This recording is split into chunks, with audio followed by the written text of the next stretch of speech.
ఓం శాంతి 24/11/2024 అవ్యక్త బాప్దాద యొక్క మధుర మహావాక్యాలు.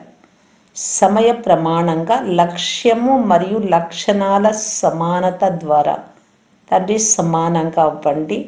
రివైజ్ 15/12/2002.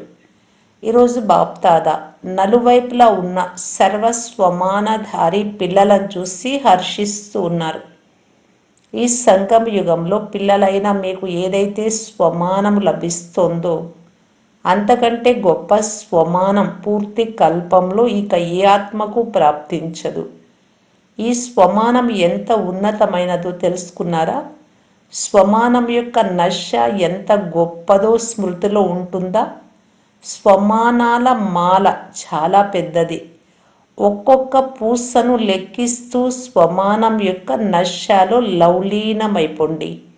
ఈ స్వమానాలు అనగా టైటిల్స్ స్వయం బాప్దాదా ద్వారా లభించాయి.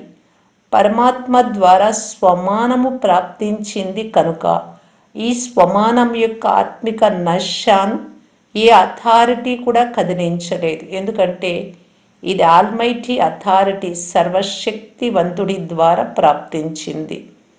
బాప్దాదా ఈరోజు అమృత వేళ నుండి విశ్వంలోని పిల్లలందరి వద్దకు తిరుగుతూ పిల్లలు ప్రతి ఒక్కరి స్మృతిలో ఎన్ని స్వమానాలతో కూడిన మాల ఉంది అని చూశారు.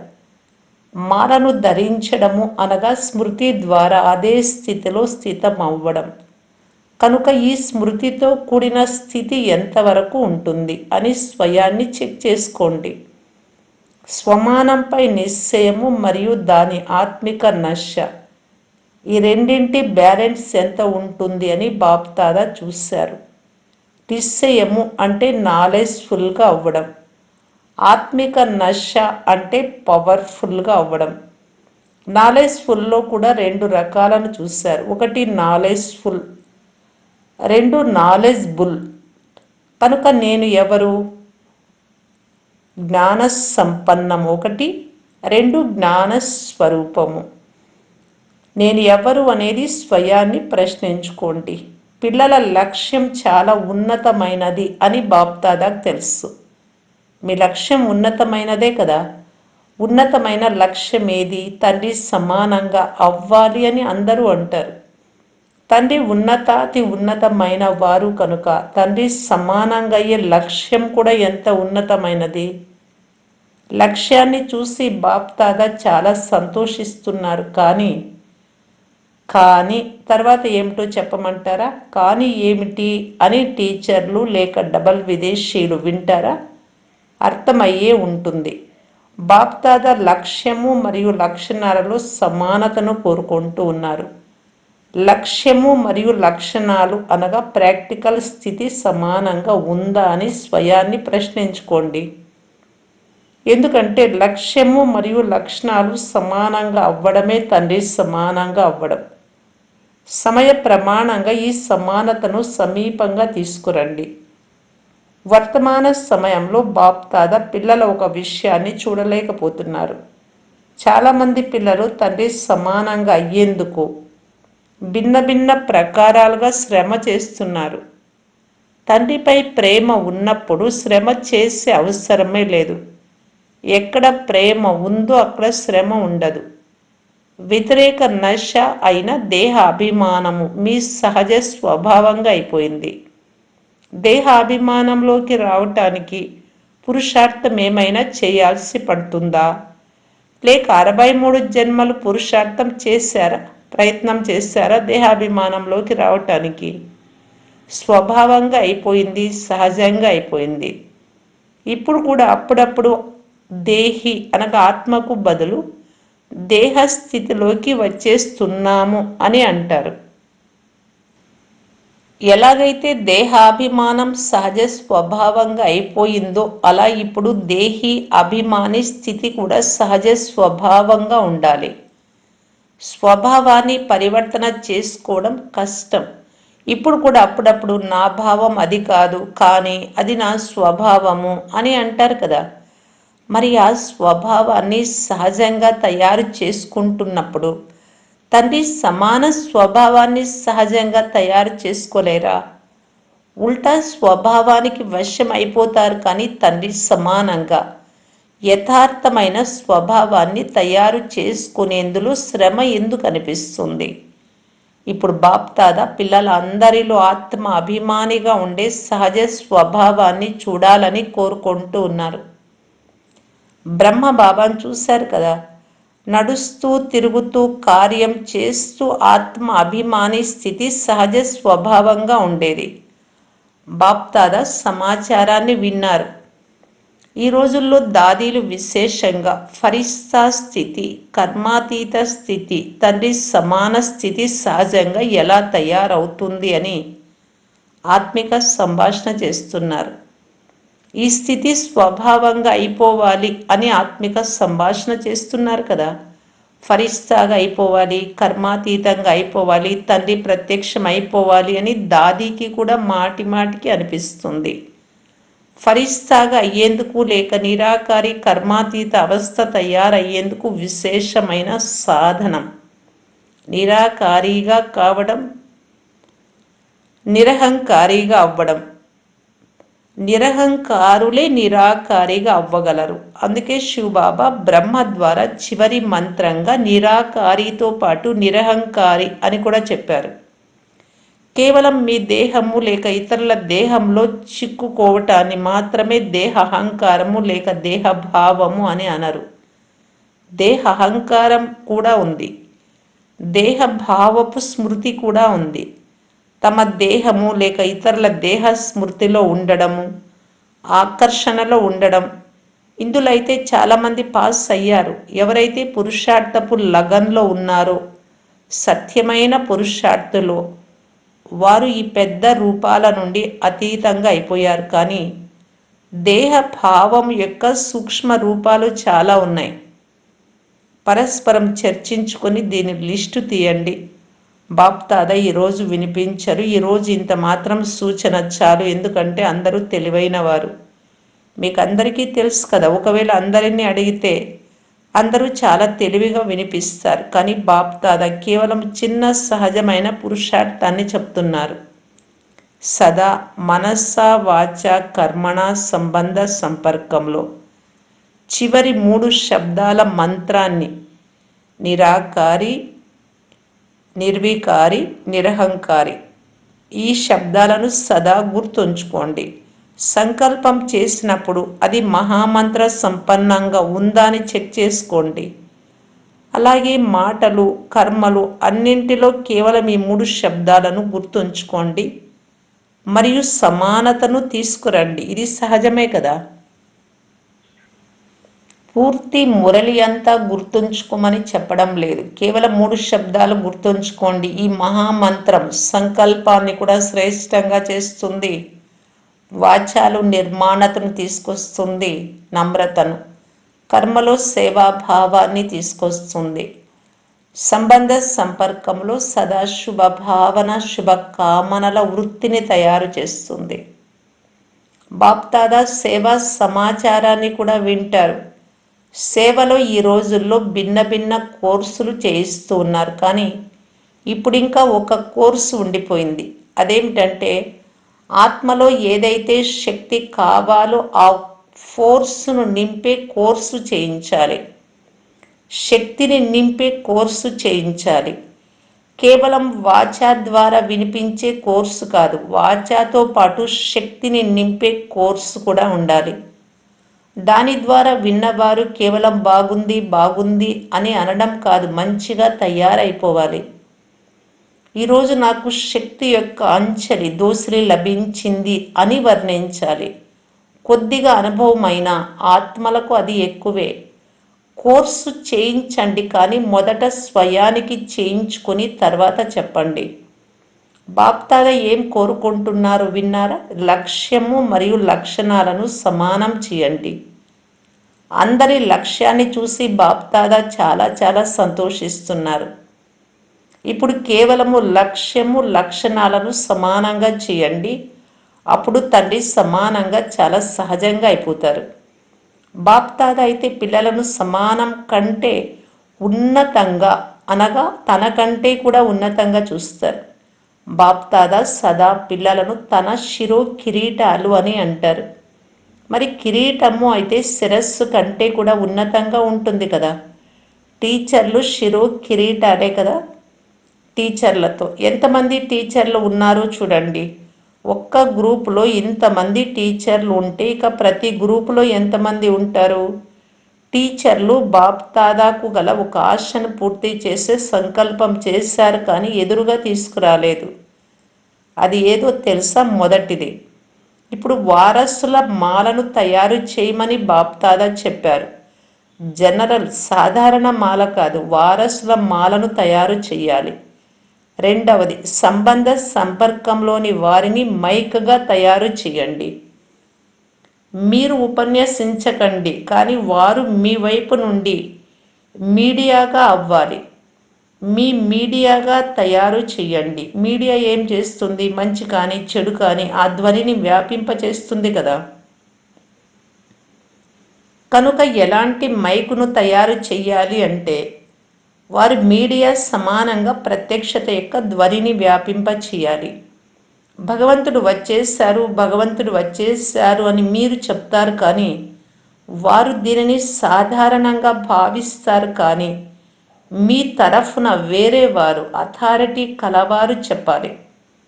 మొదట వారు మిమ్మల్ని శక్తుల రూపంలో ప్రత్యక్షం చేయాలి. శక్తులు ప్రత్యక్షం అయినప్పుడే తండ్రి ప్రత్యక్షత జరుగుతుంది. కనుక మీ మీడియాను తయారు చేయండి, చూస్తాము. తయారు చేశారా? పోతే పోనీ, మాలను వదిలేయండి. కంకణమునైనా తయారు చేశారా? తయారు చేసిన వారు చేతులెత్తండి. ఎలాంటి వారిని తయారు చేశారు అని బాప్దాదా చూస్తారు. మంచి ధైర్యమునైతే ఉంచుకున్నారు. కనుక టీచర్లు ఏం చెయ్యాలో విన్నారా?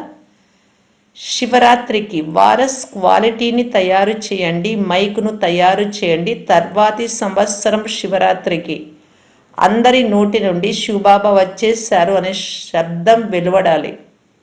ఇలాంటి శివరాత్రిని జరుపుకోండి. ప్రోగ్రాం అయితే చాలా మంచిగా తయారు చేశారు. ప్రోగ్రాం అందరికీ పంపించారు కదా.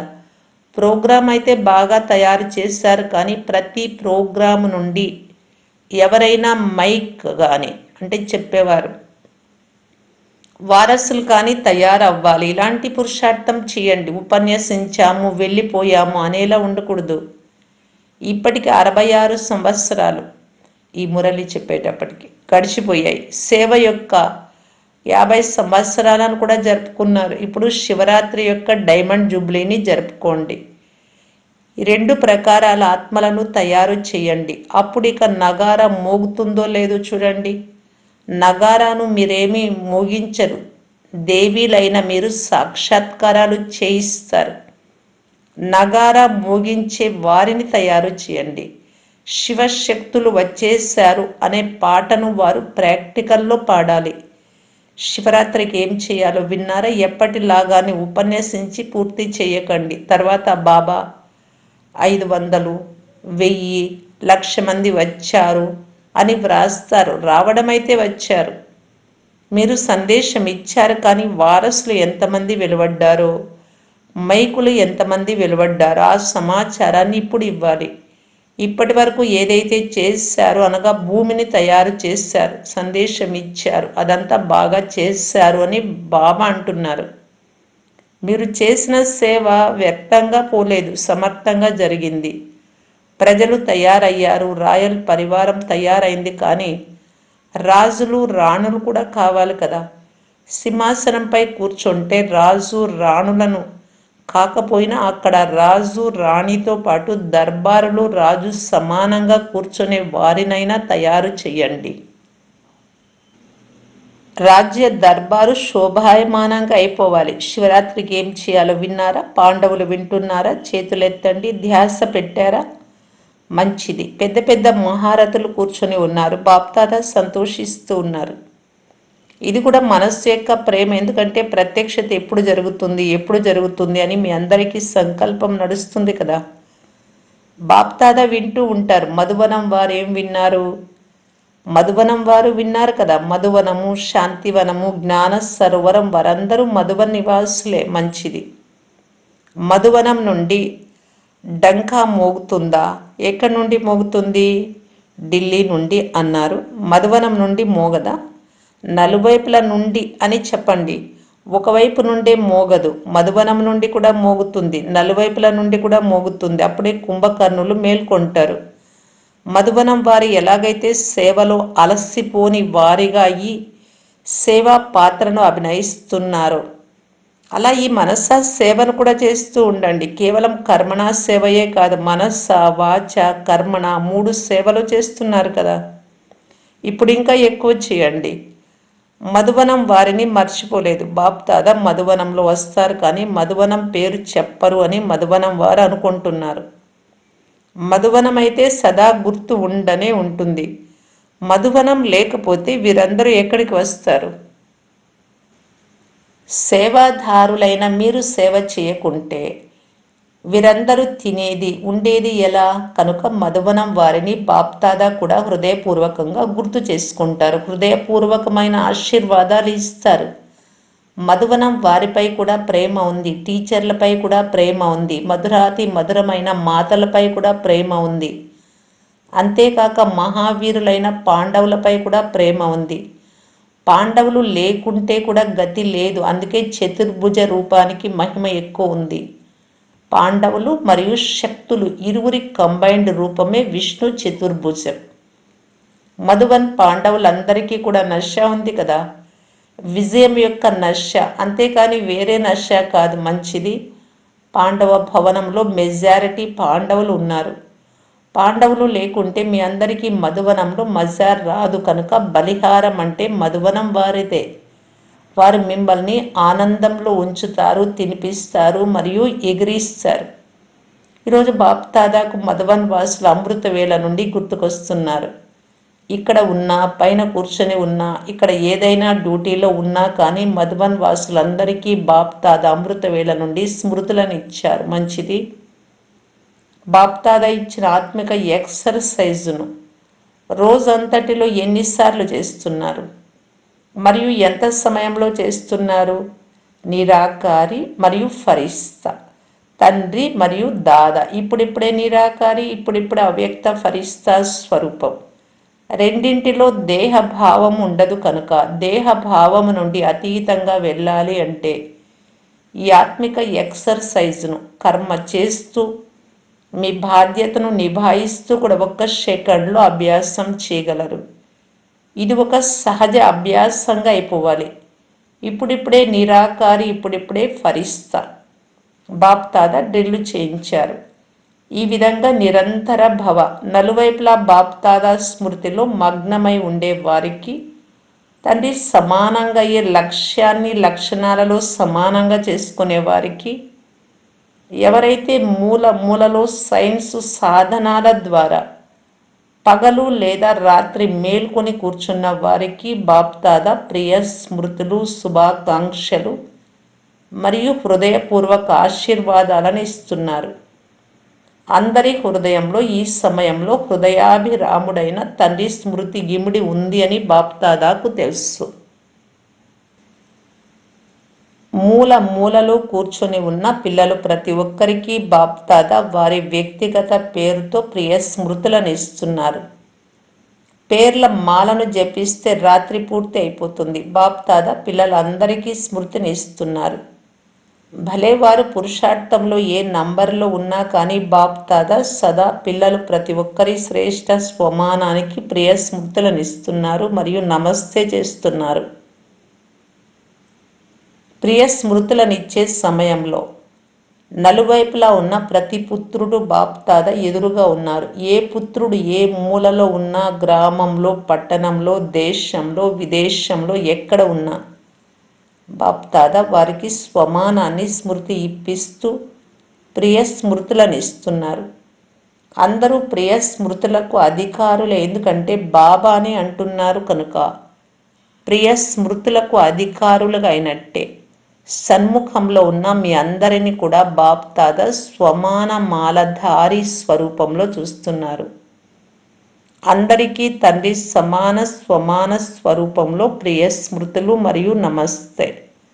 దాదీజీతో బాగైపోయారు. ఇప్పుడు ఎలాంటి అనారోగ్యము లేదు, పారిపోయింది. దాదీలకి వచ్చింది అంటే మాకు రావడం పెద్ద విషయమేమీ కాదు అని అందరికీ చూపించేందుకే వచ్చింది. దాదీలందరూ చాలా బాగా పాత్రను అభినయిస్తున్నారు. బాప్దాద అందరి పాత్రను చూసి సంతోషిస్తున్నారు.